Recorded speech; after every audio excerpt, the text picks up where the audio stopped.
തമിഴ്നാട് തിരുവള്ളൂരിൽ ചരക്ക് ട്രെയിനിന് തീപിടിച്ചതിന് പിന്നിൽ അട്ടിമറിയുന്ന സംശയം. അപകടം നടന്നതിന് 100 മീറ്റർ അകലെ ട്രാക്കിൽ വിള്ളൽ കണ്ടെത്തി. ചരക്ക് ട്രെയിനിന്റെ 18 ബോഗികളാണ് ആകെ പാളം തെറ്റിയത്. 12 ബോഗികൾ കത്തി നശിച്ചു. 12 ട്രെയിനുകൾ പൂർണ്ണമായും 13 ട്രെയിനുകൾ ഭാഗികമായും റദ്ദാക്കി. അപകടം അന്വേഷിക്കാൻ റെയിൽവേ 3 പ്രത്യേക സംഘത്തെ നിയോഗിച്ചു.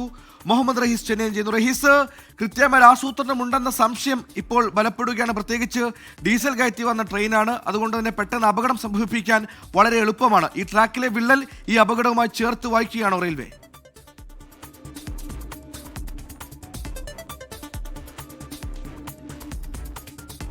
സുഹേൽ, നിലവിൽ അത്തരത്തിലുള്ള ഒരു നിഗമനത്തിലേക്കാണ് പ്രാഥമിക ഘട്ടത്തിൽ റെയിൽവേ കടക്കുന്നത്. സമീപകാലത്തായി ഈ ചെന്നൈയിലും ഒപ്പം തന്നെ തിരുവള്ളൂരിലുമൊക്കെ വലിയ തോതിൽ ഈ റെയിൽവേ അട്ടിമറി ശ്രമം, ട്രെയിൻ അട്ടിമറി ശ്രമമൊക്കെയും നടന്നിട്ടുണ്ടായിരുന്നു. അപ്പോൾ അതിൻ്റെ ഭാഗമായി തന്നെയാണ് ഇത്തരത്തിലുമൊന്നും ഉണ്ടായിരിക്കുന്നത് എന്നാണ് റെയിൽവേയുടെ ഒരു പ്രാഥമിക നിഗമനം ഉണ്ടായിരിക്കുന്നത്. ഔദ്യോഗികമായിട്ടുള്ളൊരു സ്ഥിരീകരണം റെയിൽവേയുടെ ഭാഗത്തു നിന്ന് വരേണ്ടതായിട്ടുണ്ട്. ഇതിലേറ്റവും പ്രധാനം, ഇപ്പോൾ റെയിൽവേ അതിൻ്റെ ഒരു അന്വേഷണം രാവിലെ തന്നെ പ്രഖ്യാപിച്ചിരുന്നു. അതിൻ്റെ അന്വേഷണ സംഘമൊക്കെ ആയിട്ടുണ്ട്.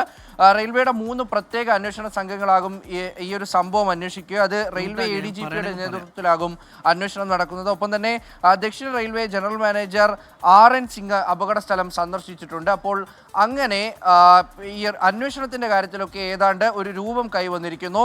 മാത്രമല്ല, ട്രെയിനിന്റെ തീ പൂർണ്ണമായും ഏതാണ്ട് അണച്ചിട്ടുണ്ട്. ഈ ഒരു സ്ഥലത്ത് ഭയങ്കരമായ ചൂടുണ്ട്, അതിഭയങ്കര ചൂട് അനുഭവപ്പെടുന്നുണ്ട്. അപ്പോൾ അവിടെ ഈ വെള്ളം ചീറ്റിച്ച് ചൂട് കുറയ്ക്കാനുള്ള ഒരു രീതിയൊക്കെ, അല്ലെങ്കിൽ ആ ഒരു പരിശ്രമമൊക്കെയും നടത്തി വരികയാണ്. SDRFിൻ്റെയും NDRFിൻ്റെയും സംഘങ്ങളൊക്കെ അവിടെ ഉണ്ട്. മാത്രമല്ല, ഈ റെയിൽവേ ലൈൻ, ഒരു 200 മീറ്ററോളം റെയിൽവേ ലൈൻ ഏതാണ്ട് പൂർണ്ണമായും തകർന്നിട്ടുണ്ട്. ഞാൻ ഈ വാർത്തയിലേക്ക് തന്നെ തിരികെ വരാം. ഇപ്പോൾ ഈ അപകടവുമായി ബന്ധപ്പെട്ട് പ്രതികരണം വരുന്നുണ്ട്. ആ പ്രതികരണം കേട്ടതിന് ശേഷം റെയിൽസിലേക്ക് വരാം. പ്രതികരണത്തിലേക്ക്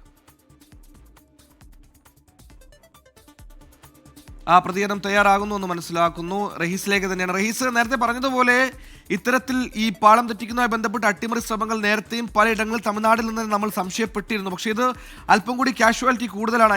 കാഷ്വാലിറ്റി എന്ന് ഉദ്ദേശിച്ചാൽ മരണമൊന്നും ആളപായമൊന്നും ഇല്ലെങ്കിലും ഈ പറയുന്ന വ്യാപ്തി, സ്ഫോടനത്തിന്റെ വ്യാപ്തി അത് കൂടുതലാണ്. അപ്പോൾ നമുക്ക് ഇത് സംബന്ധിച്ച് ഏറ്റവും പുതുതായി നൽകാൻ കഴിയുന്ന വിവരം എന്താണ്? ഈ പറയുന്ന പർട്ടിക്കുലർ ഏരിയയിലെ ഏതെങ്കിലും തരത്തിൽ എന്തെങ്കിലും വിറ്റ്നസ്സുകളോ അങ്ങനെ എന്തെങ്കിലും കണ്ടെത്താൻ ഇതുവരെ ആയിട്ടുണ്ടോ?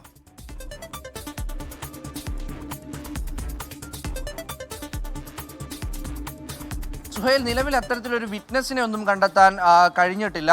ഇത് വ്യാപ്തി കൂടുതലാണ്. സ്വാഭാവികമായിട്ടും 70,000 ലിറ്റർ എണ്ണ കത്തി നശിക്കുന്നു എന്ന് പറയുമ്പോൾ, അതോടൊപ്പം തന്നെ ഈ 12 ബോഗികളൊക്കെ ട്രെയിനിൻ്റെ കത്തി നശിക്കുമ്പോൾ അത് വലിയൊരു തീപിടുത്തമാണ്. സാധാരണ രീതിയിൽ ഉണ്ടായ ഒരു തീപിടുത്തമൊന്നുമില്ല. നേരത്തെ ഈ കവരപ്പേട്ടയിലൊക്കെ ട്രെയിനുകൾ തമ്മിലിടിച്ച് തീപിടുത്തം ഉണ്ടാകുമ്പോഴും 2 ബോഗി 2.5 ബോഗിയൊക്കെ മാത്രമാണ് കത്തി നശിച്ചത്. അപ്പോൾ അതിനപ്പുറത്തേക്ക് വലിയ വ്യാപ്തി ഈ ഒരു അപകടത്തിനുണ്ട്. മാത്രമല്ല, ഈ അടുത്ത് ഏതാണ്ട് ഒരു 2 കിലോമീറ്റർ അവിടെ ആളുകൾക്ക് നിൽക്കാൻ കഴിയാത്ത തരത്തിൽ പുകയുയരുകയും ആളുകൾക്ക് ശ്വാസതടസ്സമൊക്കെ നേരിടുകയും മാറ്റി പാർപ്പിക്കുകയും ഒക്കെ ചെയ്യേണ്ടി വന്നിട്ടുണ്ട്.